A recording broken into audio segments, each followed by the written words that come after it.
stand and please recite the Pledge of Allegiance.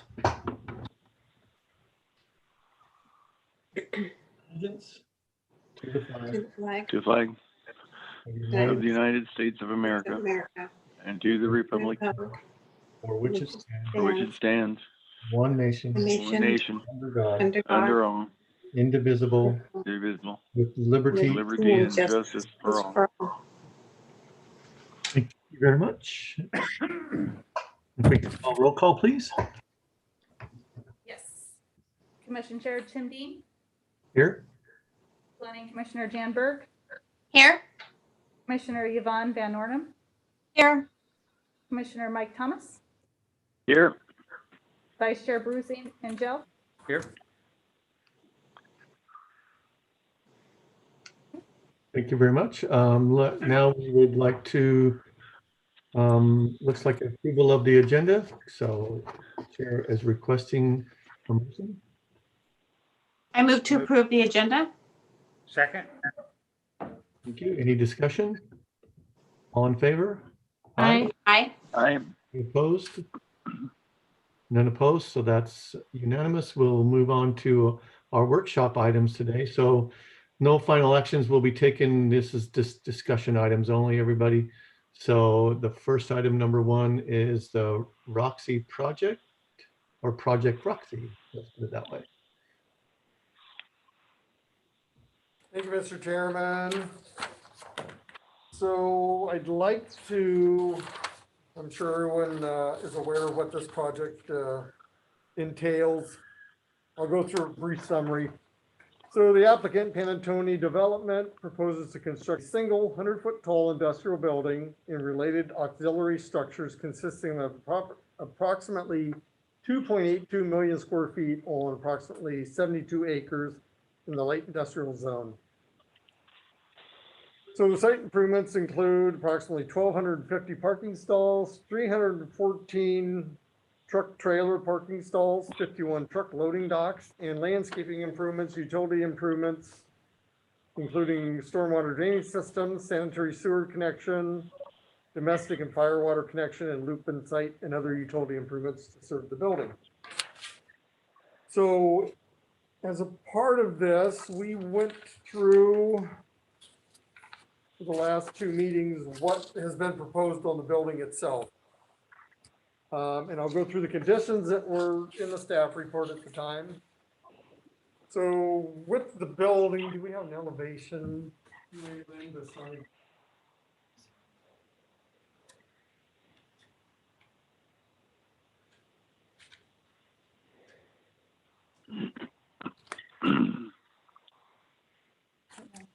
So we'll go through this. So the conditions that were established in the staff report are, there we go, perfect, thank you. Buildings should not orient large areas of blank walls to the street. Ends of buildings shall be designed and articulated with the windows and other architectural elements. Incorporating artwork or incorporating decorative tile, masonry, or varying materials or patterns. Provide clear pedestrian entries from the street and not just from the adjacent parking areas. Compose architectural elements that add interest to the building facade. Use modulation and articulation in a clear rhythm to reduce the perceived size of all large buildings. In general, buildings should be divided and given human scale by using articulation and or modulation at 40-foot to 50-foot maximum intervals. Provide either a stepping back or extending forward a portion of the facade at least 6 feet, measured perpendicular to the front facade for each interval, or B, fenestration patterns that repeat at intervals at least equal to the articulation interval. No buildings may have large areas of blank wall surfaces. Use architectural features and elements to enhance all building space. Should be facade here. So, as you can see, the major concern here were these large areas of blank wall that the design review committee had issue over. Everything else seems to be addressed in this. The end caps of the building are articulated with the towers. The first 40 feet of the building itself is well articulated and modulated. It was just the upper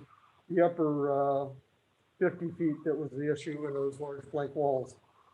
So as a part of this, there is a proposal here that has been offered up by the applicant.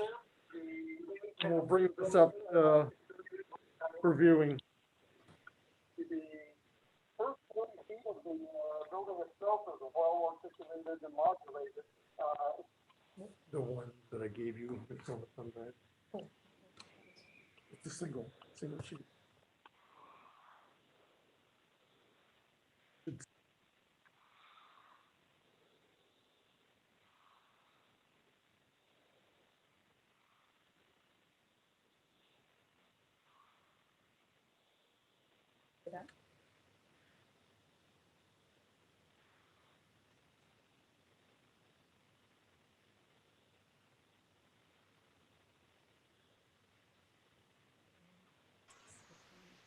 Elevations. Yep, that's it. This one right here? Yeah. This one here? That one.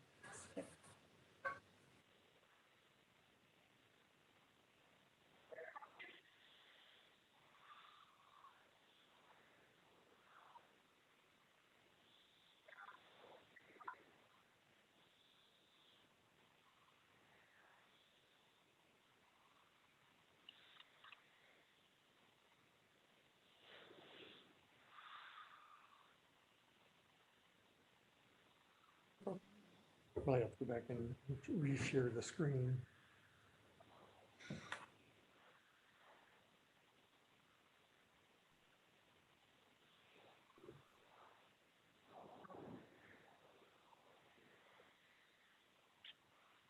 There we go. Just scroll down a little bit. Yeah.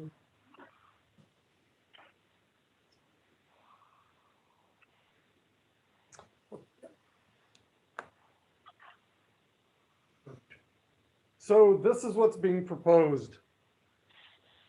So these are perforated metal screens. And as you can see, they're pretty significant in size. And they've actually done a good job of the modulation here, and the rhythm works out really well. It's very symmetrical. And so this is showing the east, west, and the north elevations here. So the intent is, from the beginning, is to break up these large expanses of wall. And so this is presented to you tonight to see whether this meets the criteria that we've set forth.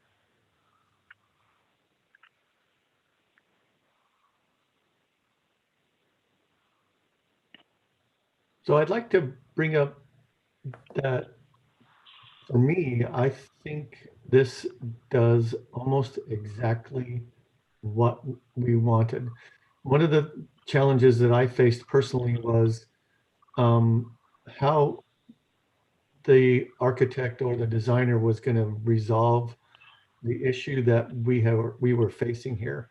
And I think that what they came up with was turned out, and it looks to be really nice. I do understand, Mark, if what you said was correct, that this is a screened type of structure, for lack of a better term, is so that light would actually shine through this. Is that correct? Correct. They're perforated metal panels. And so if you look at this, there's 4 panels to this. So you'll see the dark delineation line of where the panels come together. And so, yes, there's a pattern that's actually perforated in the screen itself, which would allow the transmittal of light through that and onto the wall. And about how far away from that wall do they stick out? I don't have the detail here. Maybe we can get the applicant's representative to speak to this. It won't extend out very far. It's just how much that mounting to the wall would take. So I'm assuming that it's going to be somewhere in the 8 to 10 inches from the wall. Okay. I mean, but I don't know that for sure. I'd like to open it up for any questions or comments from the rest of the commission. Does anyone else have any questions or comments? Mr. Chairman, Yes, I had the same issue that you did when we were discussing it originally. And I think that, the architect, answered our concerns, without compromising, functionality. And this does what I think we needed to do. It does it in a balanced way, and I think it breaks up that, massive front wall. Mhm. So this is, from my point of view, better than I thought they would be able to do. I agree. I mean, if I were to have my brothers, I mean, there's only one change that I feel like maybe I would request or is that in our northern elevation that's there, notice on each end it has the smaller rectangle squares there or pieces. So if they could, it'd kind of be cool if they could maybe rotate those, So they're more vertical. yeah, and then, if it's not costing too much, maybe add one more to each side. I mean, if that's something that they could do, but as Commissioner Bruce had said that this does what we had requested. I think the problem, Tim, with, adding additional, screens on either side, I'm not sure how you do that and maintain symmetry. Yeah, good point. Definitely, though, I agree that turning them vertically instead of the horizontal that it's showing would be more preferable. Yeah, I can't imagine that would be that huge of an expense to just, have them rotate it. Should be No. no expense. I mean, it's the same material, just Right. rotating it and mounting it. So I can't imagine that would be, but that, I mean, for me, this makes it look less of an kind of an institution, more of I mean, of course, it's always going to be what is a finished product going to look like, but I mean, for what is requested of the builder, I feel like, they have answered our request. I have a question. Sure. So I'm trying to see the elevation here. Is that it looks like that's approximately 30 feet high. Is that correct? Is it 28 feet or something?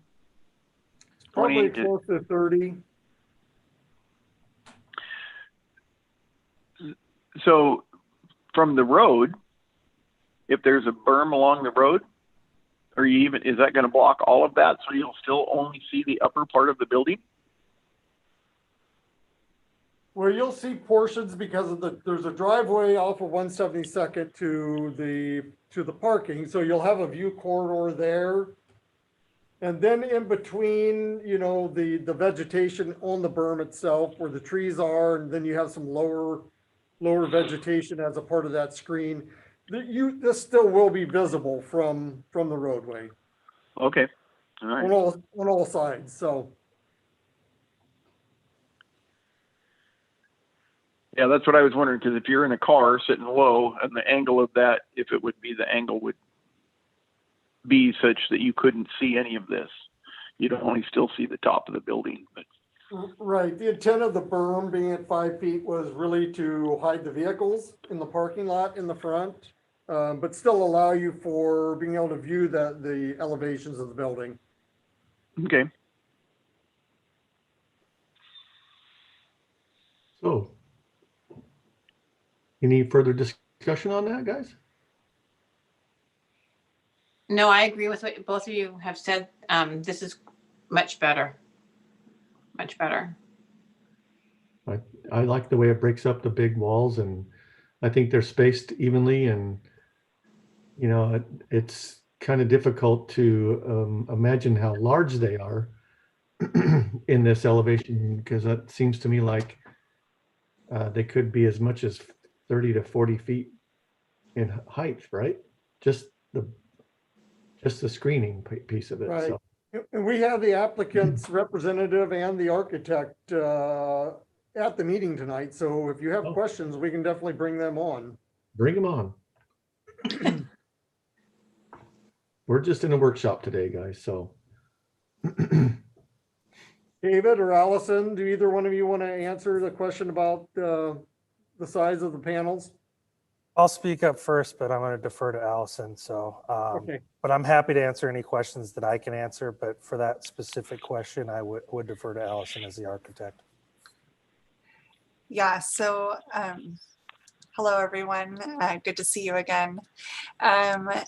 So yes, the panels are going to be quite large. As you can see, you know, they're starting just above that top of wall elevation mark at 30 feet and then probably ending, you know, about 20 feet or so below the top parapet, maybe less than that, 15 to 20 feet. So they are going to be large, 4 panels clustered together to make the rectangular element that you see there.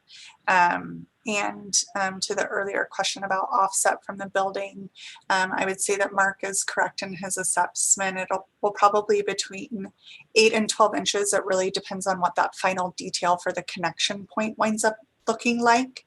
But it will provide that relief, and also with the color matching those in turret elements, it kind of ties the whole elevation together, as well as provides kind of that extra accentuation to the articulation that's being provided. You know, and then that depth would allow, I think, some shadowing as well, correct? You know, so Yes, it will. that always looks nice too. Mhm. Good job. I honestly, I was wondering how could possibly be done. And I'm impressed, so. Well, thank you. I appreciate that. And I would like to, I'd like to thank both Allison and David for the time and effort they put into this. I thank the applicant and their client for addressing our concerns with this building. And I think you've done a great job of addressing that. So we're very appreciative of this.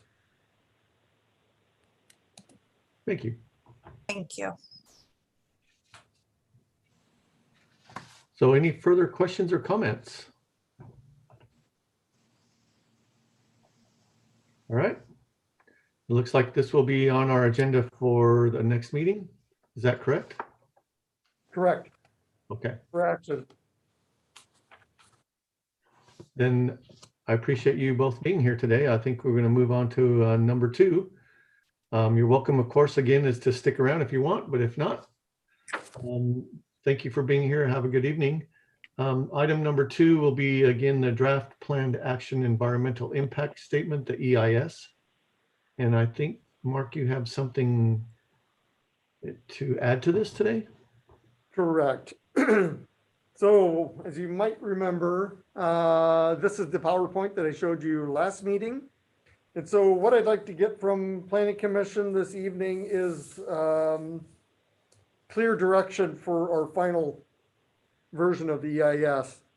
What staff is proposing is this. If we can scroll down, keep going down. I want to get down to the alternative. Right. Keep going. Right there. Thank you. So the alternatives were this. There was a no action alternative, which kept everything at status quo.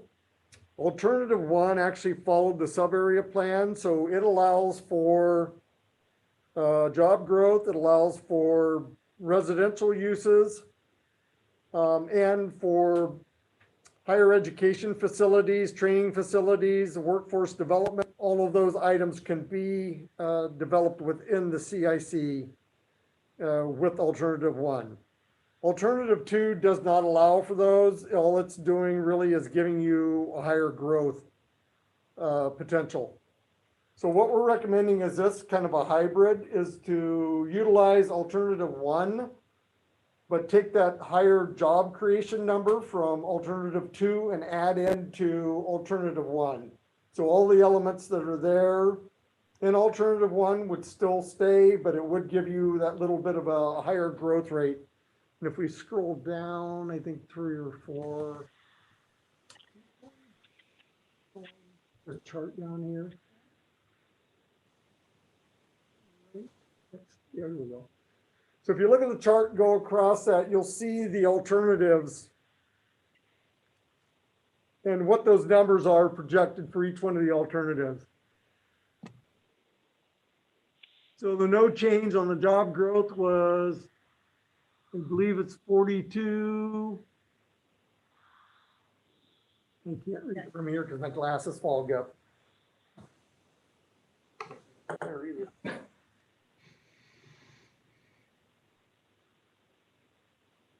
So the no change, the job creation was 4,824 jobs. Alternative 1 allows for 11,594 jobs. Alternative 2 allows for 13,813 jobs. So if you take the population and the dwelling from alternative 1 and add in that 13,813 under the job creation, that's what we're recommending moving forward with the final EIS.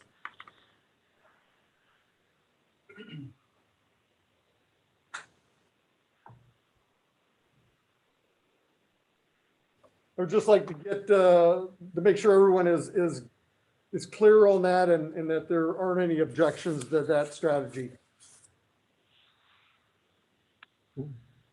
No objections from me. I think it's a better idea. I think the job growth is definitely going to be there. So it's probably better to prepare for that ahead of time. Is that right?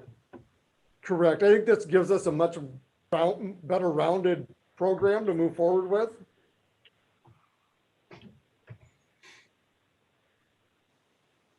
So we're taking the highest population and dwelling and the highest jobs and putting that as the hybrid? Correct. Alternative 2 numbers for population and dwellings and adding in the alternative 2 job creation numbers. So Mark, when is this going to be presented to council? I'm not sure. As soon as I give them direction as to which way we're going with for the final EIS. Okay. The hope is that if I could give them direction this week, I will have a version of the final EIS next week, and I'll be bringing it back to Planning Commission on the meeting on the 15th. Okay. That way we can get an action on the final EIS and then get recommendations from Planning Commission to move forward to council. And then the plan is to take it to council as soon as I can get it scheduled in January for a workshop and then public hearing. Okay. Only one question, Mr. Chairman. Yes, sir. With the higher housing number, how does that jive with PSRC's restrictions on ancillary uses for a manufacturing industrial center? Well, if we're looking at it from, and that's the beauty about the EIS and it being the Arlington portion, is we're looking at what our proportionate numbers are for Arlington alone, not as Marysville in the entirety. So our numbers, of course, we're in compliance. You know, you start to look at those numbers about some of the non-permissible uses in meeting that criteria. Overall becomes a little bit questionable. But, you know, as we discussed early on with this process, is that this was a decision we made to move forward with this plan with the urban village being located within the MIC.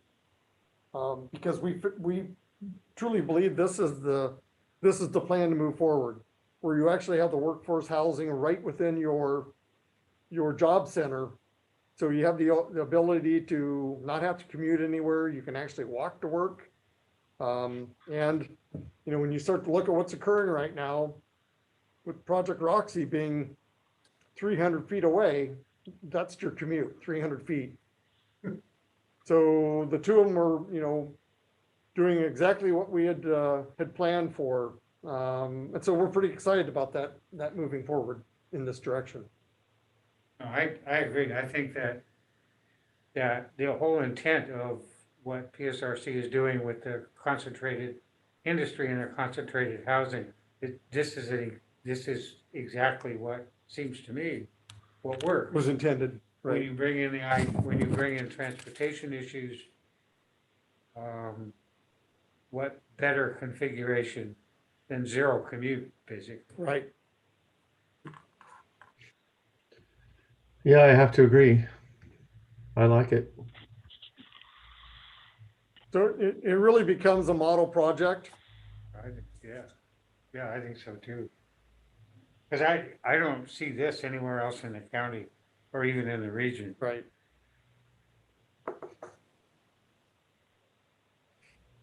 Remind me, it's been a long time. Would PRSC be one of the agencies that would comment on this process?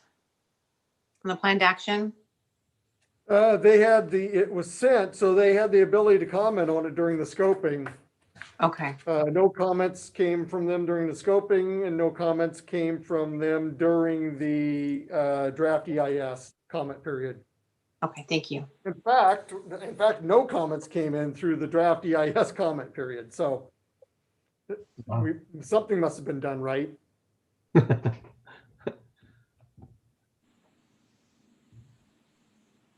Well, Although we've had a lot of conversation with WashDOT on this process. Does this tie into the extension of the widening of 172nd up to 9? So in the plan itself, when you go through the plan, there are projects that are identified with costs. And so as a part of this, as development occurs, they would pay their pro rata share towards those projects as they impact the project. So, yes, that being one of the projects is that segment between 67th and 9. The Smoky Point and 172nd intersection. The I-5 interchange will be analyzed for becoming a project. And then, of course, the widening of 172nd. So if there was any residual cost there. The other project that's identified is the intersection of 188th and 67th. And that's programmed to be a fully signalized intersection. Is there some point at which 531 becomes a city problem, not a state problem? Yeah, I mean, as soon as we hit 25,000, we start to assume much more responsibility for. Is that For more us, the or- line of maintenance or or is it? Well, it'll be maintenance, it'll be some funding issues in that. But it also gives us a little more control too, so. But would WSDOT still be involved in the finance? They have to be, because it is still a state highway, and so once these projects get onto the state project list or C list, then they are, mitigation will be paid into those projects. And they're vested, sort of? Correct. Yeah. Yeah.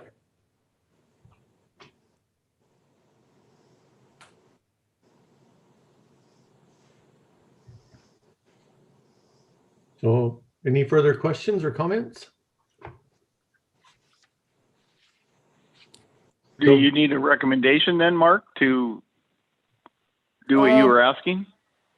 Yeah, I mean, I'm not asking to take action tonight, but I would like a nod to go forward so I can give the consultant direction in order to meet this timeline.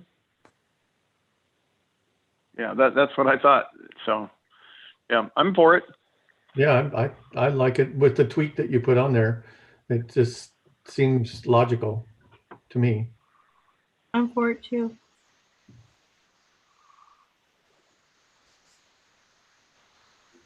So we could look at it one more time over the next week, and then when next time we sit down, would there be an opportunity to make any more changes or any more discussion on that at that point, Mark? I mean, there's always opportunity, but with the final draft being produced, I'll be bringing it to a workshop or to the planning commission meeting on the 15th. So if there are comments to that final version of it, there would still be time to address those before it moves forward to council. Okay, thank you. Well, if there's no further questions or comments on that, should we go ahead and move ahead to the public comment section of our meeting today? Did we have any public comments for anything that is not on the agenda today? There was one particular person that was going to call in, but I do not see that they are on here. Okay, so there was no public comment. One thing before we adjourn or move for an emotion to adjourn, I'd like to, I don't know if you guys got the letter or the quick note that was sent from the mayor from Kristen. She'd sent it out to everybody, and just in case you didn't get it, or if it's something that I'd like to just read out for everyone, is something that Mayor Tolbert had sent to us, was that commissioners, that she wanted to thank you. She says, thank you for taking the time last week to help council understand the vital role you play in advising us on how to plan for our community's future. Then also she said, I also thank you for asking the council to be better at communicating when they change directions or disregard your advice. I hope you left the meeting feeling valued for your work. And I think that was a very nice gesture on her part. But with that being said, Well, I agree. And I also want to tell you, Chair Dean, you did a really good job. oh, thank you. I appreciate you representing this. You did a very good job. Thank you. I had a lot of help. So Well, thank you for whoever helped you too, but it was very well done. So, and yeah, Commissioner Angel, Bruce did a lot of help with that. So, and I thank you too, Bruce. I appreciate it. Welcome. So at this point, Chair requests a motion for adjournment. Move to adjourn? Second? All in favor? Aye. Aye. All opposed? Aye. Nope. All right. Thank you, everyone. Have a great evening. Thank Okay, you. Thank you, everyone.